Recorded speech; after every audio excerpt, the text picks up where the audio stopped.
جی وعلیکم السلام ورحمۃ اللہ وبرکاتہ۔ جی عقیل بھائی، آپ نے سوال کیا کہ روزہ یوم عرفہ کا ہے یا 9 ذوالحجہ کا۔ دیکھیے، پہلی بات تو یہ کہ یہ ایک جدید اختلافی مسئلہ ہے۔ یہ 1300 سال میں یا دیگر جو تحقیق کی گئی ہے گزشتہ صدیوں میں، اس میں اس کا ذکر نہیں ملتا۔ یہ ایک جدید مسئلہ پیش آیا اور اس کی ٹیکنالوجی کی وجہ سے مواصلاتی نظام جو تیز ترین ہو چکا ہے، ٹیلی کمیونیکیشنز کا یا انٹرنیٹ کا یا دیگر سیٹلائٹ سسٹمز جو ہیں، ان کی وجہ سے لوگوں کو معلوم ہونے لگا کہ سعودی عرب میں وقوف عرفات کے لیے حاجی کس دن جمع ہو رہے ہیں۔ جہاں ٹیکنالوجی ہے، تو اسی اعتبار سے ہم یہ کہتے ہیں کہ جب یہ تمام نظام مواصلاتی نظام نہیں تھا، اس وقت ان 13 صدیوں میں اہل اسلام یوم عرفہ کا روزہ کب رکھتے تھے؟ یقیناً وہ اپنے علاقے میں رؤیت ہلال کے اعتبار سے ذوالحجہ کی 9 تاریخ کو عرفہ کا روزہ رکھتے تھے، اور جو مشہور روایت ہے قریب رحمہ اللہ کی جو صحیح مسلم میں ہے، وہاں بھی یہی بات موجود ہے کہ عبداللہ ابن عباس رضی اللہ تعالیٰ عنہما نے خلیفہ وقت امیر معاویہ رضی اللہ تعالیٰ عنہ کی شام میں رؤیت ہلال کو ان کی مدینہ منورہ کے لوگوں کے لیے تسلیم نہیں کیا، بلکہ انہوں نے اپنے علاقے کی رؤیت کو تسلیم کیا۔ فاصلہ بہت زیادہ تھا، اور بھی دیگر معاملات ہمارے سامنے ہیں، لیکن اصل بات یہ ہے کہ صوموا لرؤیتہ و افطروا لرؤیتہ، جو صحیح بخاری کی حدیث ہے کہ چاند دیکھ کر روزہ رکھنا، چاند دیکھ کر افطار کرنا، یعنی رمضان کا مہینہ مکمل کرنا اور شعبان کے مہینے کا اختتام کر کے رمضان کی ابتدا کرنا، یہ سب بھی چاند کے اعتبار سے ہے۔ پھر ہم دیکھتے ہیں کہ ابو داؤد میں کتاب الصیام میں عن بعض ازواج النبی صلی اللہ علیہ وسلم روایت موجود ہے کہ اللہ کے نبی صلی اللہ علیہ وسلم ذوالحجہ کے 9 روزے رکھا کرتے تھے۔ 9 ذوالحجہ کے 9 روزے رکھا کرتے تھے، صحیح سند سے ہے۔ تو معلوم ہوا کہ ذوالحجہ کے روزوں میں 9 تاریخ تک کے روزے رکھنا اللہ کے نبی صلی اللہ علیہ وسلم کے معمول میں یہ بات شامل تھی، اور اسی اعتبار سے ہم کہتے ہیں کہ ذوالحجہ کے پہلے عشرے میں جو اعمال کی فضیلت ہے، اس میں روزے رکھنا بھی ان فضائل کو حاصل کرنے کا ایک عمدہ ذریعہ ہے۔ اب ہم آتے ہیں، تھوڑی دیر کے لیے تصور کریں کہ آپ جس دور میں آج رہتے ہیں، اچانک دنیا کا مواصلاتی نظام ختم ہو جاتا ہے، یا کوئی بھی بات ہو سکتی ہے کہ جی اطلاع نہیں مل رہی کہ وقوف عرفات کس دن ہے۔ آپ ذوالحجہ کا چاند دیکھ کر مہینے کی ابتدا کریں گے، اور پھر 9 ذوالحجہ کو آپ یوم عرفہ کا روزہ رکھیں گے۔ پھر ایک اور بات اس پر سوچیں،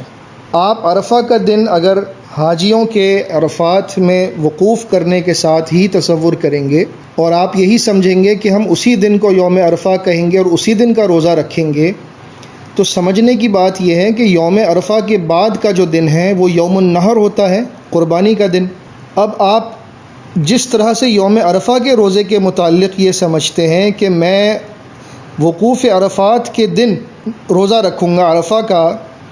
تو پھر اسی طرح سے آپ کو یوم النحر میں ہی جو قربانی کرنی ہے وہ بھی حاجیوں کے اعتبار سے آپ کو کرنا پڑے گا، تو پھر آپ اختلاف میں پڑ جائیں گے۔ عرفہ کا دن آپ نے مان لیا اپنے ملک کے اعتبار سے ایک دن پہلے،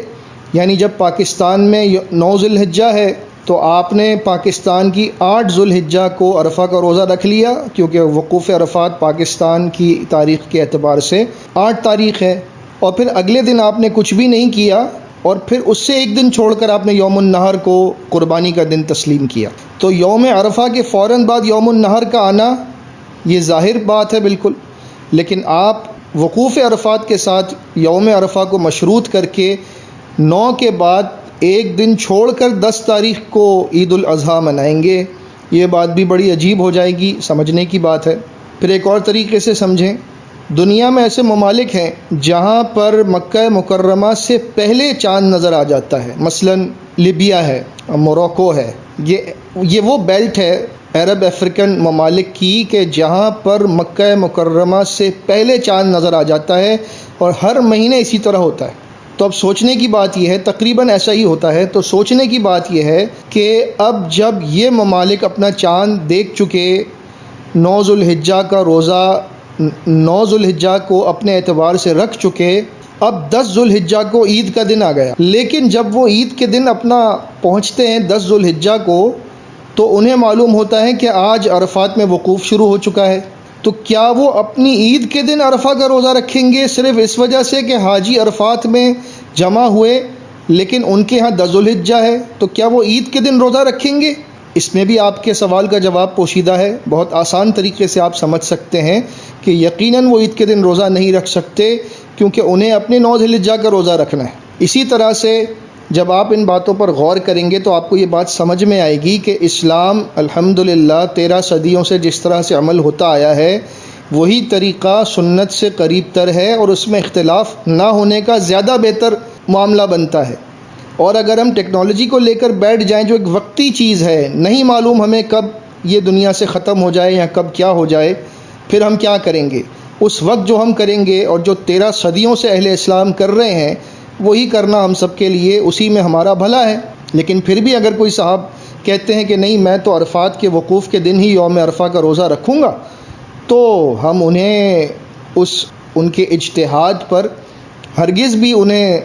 طعن و تشنیع کا نشانہ نہیں بنائیں گے، ان سے جھگڑیں گے نہیں، بس اب ان سے یہی بات جو آپ کو میں نے سمجھائی ہے ان کو بھی یہ بات سمجھانے کی کوشش کریں گے، سمجھ میں آ جائے تو الحمدللہ، اگر نہیں آتی تب بھی وہ اپنی نیت پر اللہ کے پاس اجر پائیں گے انشاءاللہ تعالیٰ، کیونکہ یہ ان کی اپنی سوچ اور اپنی سمجھ کے مطابق، اپنی عقل کے مطابق انہوں نے اچھی نیت کے ساتھ ایک کام کرنے کی کوشش کی ہے۔ لہٰذا ان باتوں پر، اختلافی معاملات کے اوپر آپس میں مجادلہ کر کے، ایک دوسرے کا دل خراب کر کے، کسی کو طنز کا، تشنیع کا نشانہ بنائے بغیر اچھے انداز سے سمجھانے کی کوشش کریں گے، سمجھ جائیں گے تو الحمدللہ، نہیں سمجھیں گے تب بھی کوئی بات نہیں، اللہ رب العزت سب کی نیتوں کو بہتر جانتا ہے۔ پھر آخری بات جو میں سمجھتا ہوں کہ امید ہے کہ اس مسئلے میں اس کے حل کے لیے مددگار ثابت ہو سکتی ہے، وہ یہ ہے کہ وقوف عرفات کا جو وقت ہے سنت کے مطابق وہ زوال سے لے کر مغرب تک ہے، اور آپ اور ہم سب جانتے ہیں کہ روزہ زوال سے لے کر مغرب تک نہیں ہوتا، بلکہ روزہ صبح صادق سے لے کر مغرب تک ہوتا ہے۔ اگر وقوف عرفات کے ساتھ اس روزے کا تعلق جوڑ دیا جاتا اور مخصوص کر دیا جاتا کہ روزہ اسی دن ہے جس وقت وقوف عرفات شروع ہوگا، تو پھر روزے کے اوقات کے معاملے میں بڑا شدید اختلاف ہوتا کہ ہم کہتے کہ وقوف عرفات تو شروع ہوا نہیں، وہ تو زوال سے شروع ہوگا، تو پھر ہم روزہ کب رکھیں؟ زوال سے شروع کریں؟ نہیں، روزہ تو ہم صبح صادق سے ہی شروع کریں گے۔ اس سے بھی معلوم ہوتا ہے کہ وقوف عرفات ایک الگ عمل ہے، اپنے مقام کے اعتبار سے، اپنی تاریخ کے اعتبار سے جو حاجی حضرات وہاں پر گئے ہیں وہ 9 ذوالحجہ کے زوال کے وقت اپنے وقوف کو شروع کریں گے، مغرب پر اس کا اختتام کریں گے، جبکہ روزہ رکھنے والے اپنے علاقے کے اعتبار سے، اپنی رویت کے اعتبار سے 9 ذوالحجہ کو صبح صادق سے روزہ رکھنا شروع کریں گے اور مغرب تک ختم کریں گے۔ تو میں امید کرتا ہوں کہ اس اختلافی مسئلے پر ضد بحث کی بجائے ہم یہ کوشش کریں سمجھنے کی کہ قرآن و حدیث میں ہمیں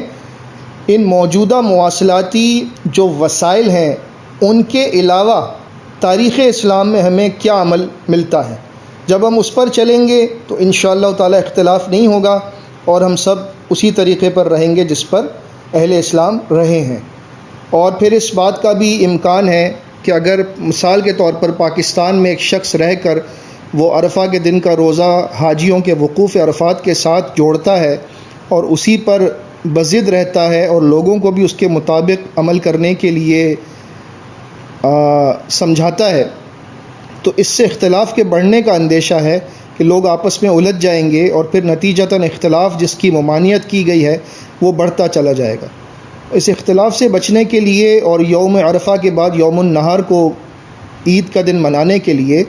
ہمیں اپنی رویت کا اعتبار کرنا چاہیے، اور حاجیوں کا معاملہ میدان میں جو عرفات کے وقوف کریں گے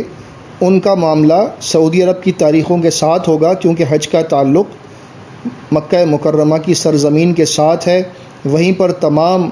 اراکین اور اس کے جو مناسک ہیں وہ ادا کیے جاتے ہیں. وہ اپنی تاریخ کے اعتبار سے کریں گے، ہم اپنی رویت کے اعتبار سے ذوالحجہ کے 9 روزے رکھیں گے. نبی صلی اللہ علیہ وسلم کا 9 ذوالحجہ تک روزے رکھنا جو ابو داؤد کے حوالے سے میں نے آپ کے سامنے پیش کیا ہے، اگر ہم اس کو بھی ذہن میں رکھتے ہیں